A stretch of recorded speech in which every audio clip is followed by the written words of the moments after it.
पहले राजभर और अब केशव प्रसाद मौर्य के दावे के बाद सियासी पारा हुआ हाई। चाचा हुए भतीजे से खफा। चाचा शिवपाल और अखिलेश यादव को लेकर केशव प्रसाद मौर्य ने किया दावा। सियासी बयानबाजी हुई तेज।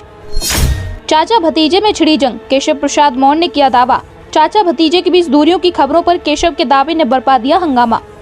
चाचा भतीजे के बीच लगातार दूरियों की खबरें सामने आ रही हैं। पहले ओम प्रकाश राजभर ने चाचा शिवपाल के बीजेपी के साथ बढ़ती नजदीकियों और लोकसभा चुनाव से पहले चाचा की बीजेपी में एंट्री की बात कही। वहीं अब फिर से केशव प्रसाद मौर्य के दावे से सियासी पारा हाई है।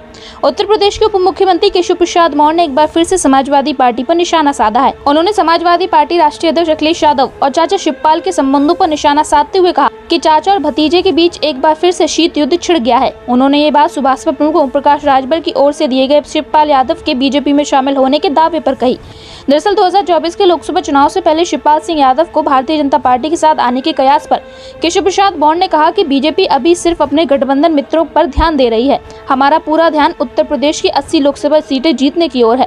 हालांकि आगे उन्होंने ये जरूर कहा कि चाचा और भतीजे के बीच जो विवाद चल रहा है वे केवल मैनपुरी लोकसभा उपचुनाव के समय खत्म हुआ था, लेकिन अखिलेश यादव और शिवपाल यादव के बीच इस बार एक बार फिर से शीत युद्ध शुरू हो गया है। इस दौरान केशव प्रसाद मौर्य ने आगामी लोकसभा चुनाव 2024 में भारतीय जनता पार्टी की सभी 80 लोकसभा सीटें जीतने का दावा किया।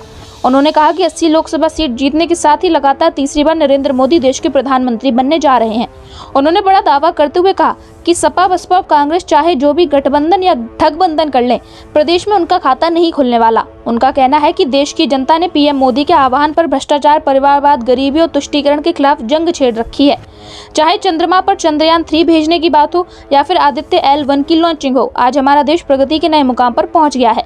भारत ने विश्व की तीसरी अर्थव्यवस्था बनकर यह साबित कर दिया है कि विपरीत परिस्थितियों में भी हमारे साथ आगे बढ़ने की ताकत है। केशव प्रसाद मौर्य ने एक देश और एक चुनाव को केंद्र सरकार का ऐतिहासिक कदम बताया। उन्होंने कहा कि अभी तक हर साल कोई ना कोई चुनाव होता था जिसमें पैसे की काफी बर्बादी होती थी। एक देश एक चुनाव होने से जो पैसे की बर्बादी रुकेगी, उससे गरीब महिलाओं, नौजवानों, किसानों का उत्थान हो, जिससे गरीबों के जीवन में खुशहाली आएगी।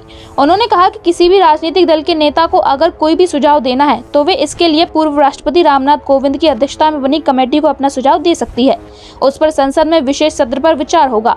उसके बाद सरकार और देश के प्रधानमंत्री बनने के लिए जो उचित होगा वह फैसला किया जाएगा।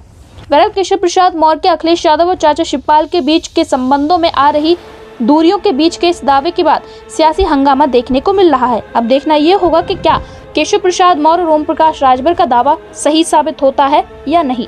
ब्यूरो रिपोर्ट, मीडिया हलचल यूपी UK।